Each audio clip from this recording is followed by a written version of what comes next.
It is December 25th at exactly 5:43 in the morning when I wake up to silence. No excited children running down hallways, no smell of cinnamon rolls baking in the oven, no Christmas music playing softly from another room. Just silence, the kind that feels heavy, the kind that reminds me exactly where I am and what day it is. My apartment is dark except for the glow of streetlights filtering through thin curtains. The radiator clanks and hisses in the corner, barely warming the small studio space I rent for $800 a month. My bed is pushed against one wall. My kitchen consists of a hot plate and a mini fridge. My Christmas tree is a small plastic one I bought at a dollar store 3 years ago. No lights, no ornaments, just green plastic branches that lean slightly to the left. My name is Laura Mitchell. I am 27 years old, and I have spent every Christmas of my life watching other people celebrate. Not because I wanted to, because I had to.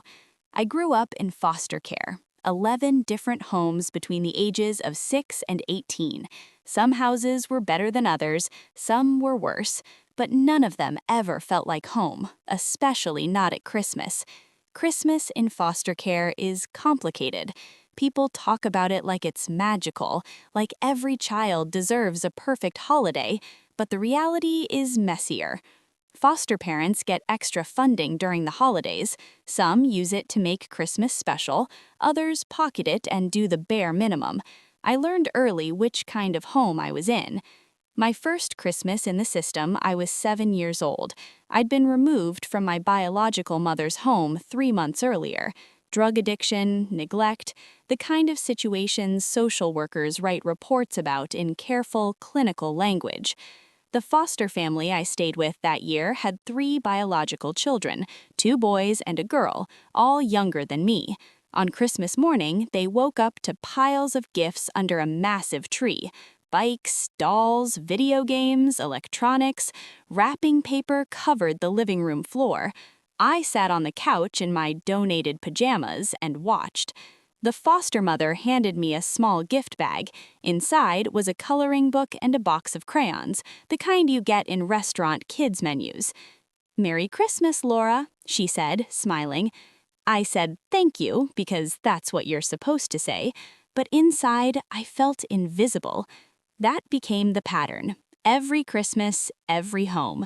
I watched families celebrate traditions I'd never be part of. I watched children open gifts I'd never receive. I watched parents hug their kids with a kind of love I couldn't understand because I'd never felt it. By the time I was 10, I stopped hoping Christmas would be different. Instead, I started watching. I watched the family across the street from my foster home when I was 11. They had a huge bay window in their living room. At night, I could see their Christmas tree glowing. I could see them gathering around it, laughing, hugging, opening presents slowly, savoring each moment. I sat on the porch steps in the cold and watched until someone told me to come inside. I watched the neighbors next door when I was 13, a big family. Grandparents, aunts, uncles, cousins. They arrived on Christmas Eve carrying casserole dishes and wrapped gifts. The house glowed with warmth. Music drifted through the walls. I pressed my ear against the window and listened to them sing carols. My foster parents that year didn't celebrate Christmas. They were minimalists, they said. They didn't believe in materialism. I got a card with $20 inside. No tree, no decorations, no dinner. I spent Christmas Day in my room reading library books and imagining what it would be like to belong somewhere. When I aged out of the foster system at 18, I thought things would get better. I thought I'd finally be free to create my own Christmas, my own traditions, my own warmth. But freedom without resources is just survival. I worked 3 jobs that first year. Waitress, retail clerk, night shift cleaning crew. I lived in a basement apartment with mold growing in the corners and a landlord who didn't fix anything. I ate ramen noodles and peanut butter sandwiches. I saved every penny I could. On Christmas Eve, I walked through downtown, watching families shop together, watching couples hold hands, watching children press their faces against toy store windows. I stopped in front of a high-end department store. The display was perfect. A fake living room decorated for Christmas, a tree covered in gold ornaments, wrapped gifts stacked carefully, a mannequin family sitting on a couch frozen in laughter. I stood there for 20 minutes, just staring. A security guard tapped me on the shoulder. "You okay, miss?" "Yeah, I'm fine," I whispered. But I wasn't fine. That night, I cried for the first time in years. I cried for the little girl who never got a real Christmas. I cried for the teenager who watched families through windows. I cried for the young woman standing alone on Christmas Eve with nowhere to go and no one to call. Over the next 9 years, I built a life. Slowly, carefully, I finished my GED, I took online classes, I got a better job as an administrative assistant, then a promotion, then another. I moved into a better apartment. Nothing fancy, but it had heat that worked and windows that closed properly. I bought real furniture, a bed, a couch, a small table. But I never decorated for Christmas. I never bought a real tree. I never cooked a holiday dinner. Because deep down, I still felt like the little girl pressing her face against someone else's window, watching, never belonging. Until this year. 3 weeks ago, I received a message on social media. It was from someone I hadn't thought about in years, Emily Carter, a girl I went to high school with during one of my foster placements. The message was simple. "Hey, Laura, long time. My family is hosting Christmas dinner this year. I know you probably have plans, but if you don't, you're welcome to join us. No pressure. Just wanted you to know you're invited." I stared at the message for a long time. Emily and I weren't close in high school. We sat next to each other in biology class.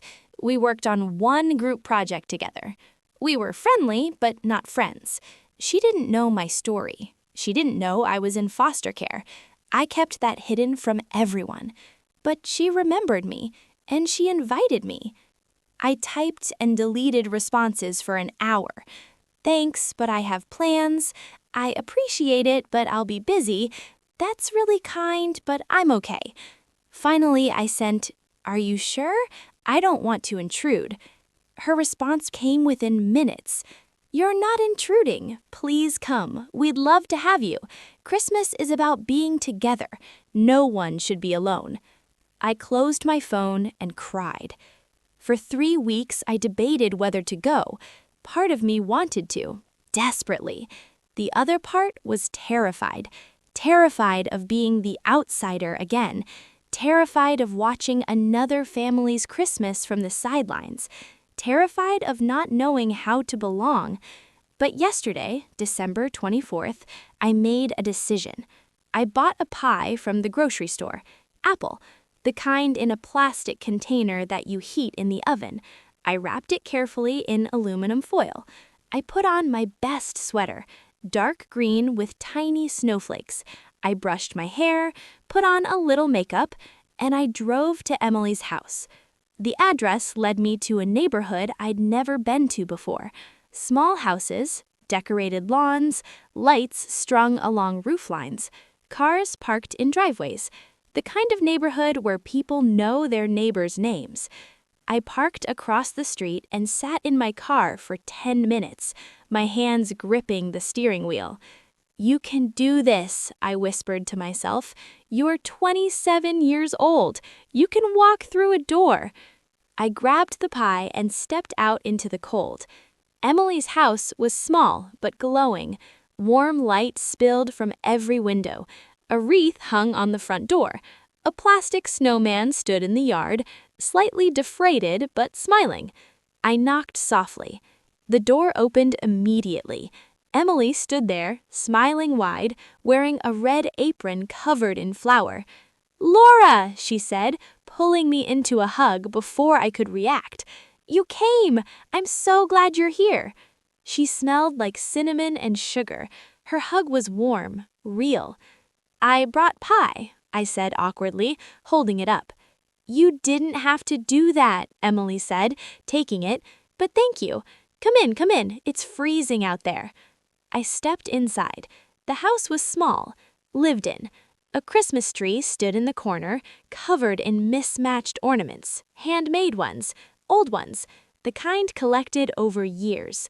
Photos lined the walls, family pictures, kids growing up, graduations, weddings. The smell of roasted turkey filled the air. Music played softly from a speaker in the kitchen. Voices drifted from the other room. Laughter, talking, the sounds of people who loved each other. "Everyone's in the living room," Emily said. "Come meet them." She led me through the small hallway into a crowded living room.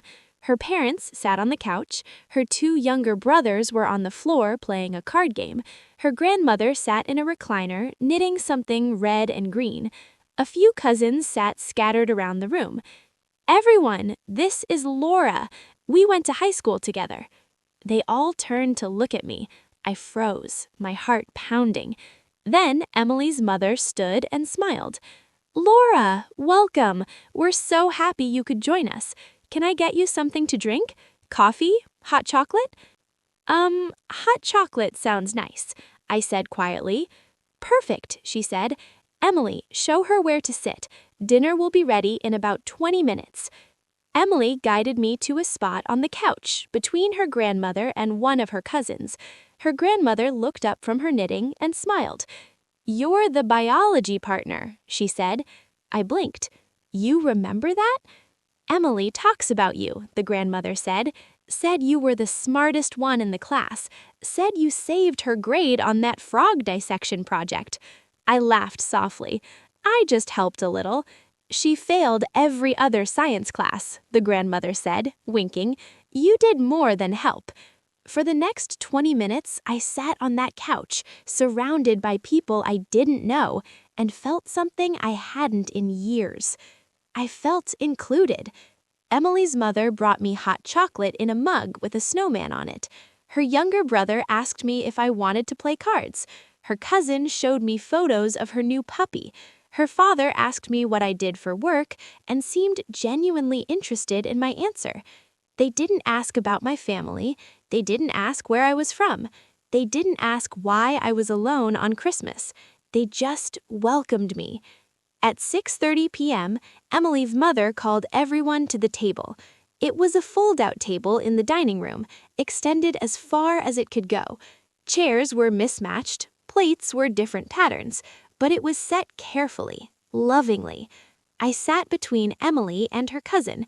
The table was covered with food: turkey, mashed potatoes, green beans, cranberry sauce, rolls, gravy. My pie sat on the counter waiting for dessert. Emily's father stood at the head of the table and cleared his throat. "Before we eat," he said, "I want to say something. Christmas isn't about the presents or the food. It's about the people around this table. Family isn't just blood. It's the people who show up, the people who care. And tonight, we have someone new joining us. Laura, we're honored you're here." Everyone raised their glasses. Water, juice, soda. "To Laura," Emily's father said. "To Laura," everyone echoed. My throat tightened. My eyes burned. I blinked rapidly, trying not to cry. "Thank you," I whispered. We ate, we talked, we laughed. Emily's younger brother told terrible jokes. Her grandmother told stories about Christmases from 50 years ago. Her mother passed dishes around, making sure everyone had enough. And for the first time in my life, I wasn't watching someone else's Christmas. I was part of it. After dinner, we moved back to the living room. Emily's father pulled out a box of old board games. We played charades, we played trivia. We laughed until my stomach hurt. At 9 p.m., Emily's mother brought out dessert. My pie, warmed and served with vanilla ice cream. Everyone took a slice. They complimented it. They asked for seconds. I sat on the couch, holding my plate, surrounded by people who had no reason to include me, but did anyway. At 10:30 p.m., I stood to leave. Emily walked me to the door. "Thank you," I said, my voice shaking. "You don't know what this meant to me." Emily hugged me tightly. "You're always welcome here, Laura. Always." I drove home through empty streets, tears streaming down my face. But they weren't sad tears. They were grateful tears, relieved tears, healing tears. For 27 years, I grew up watching other people's Christmases. I pressed my face against windows. I stood outside looking in. I convinced myself I'd never belong. But tonight, I learned something important. Family isn't something you're born into. It's something you find, something you build, something you choose. And sometimes it's something that chooses you back. This morning, Christmas morning, I wake up at 5:43 a.m. to silence. But this time, the silence doesn't feel heavy. It feels peaceful. I get out of bed and walk to my small plastic tree. I dig through a drawer and find a box of old Christmas lights I bought years ago but never used. I string them carefully around the tree. I plug them in. The room glows softly, warm, inviting. I make coffee, real coffee, the expensive kind. I sit on my couch with my mug in both hands, staring at the glowing tree. My phone buzzes. A text from Emily. "Merry Christmas, Laura. We're doing brunch at 11 if you want to come. Leftover pie for breakfast?" I smile, a real smile, the kind that reaches my eyes. I text back, "I'll be there." Because I'm not watching anymore. I'm living. And that's the greatest Christmas gift of all.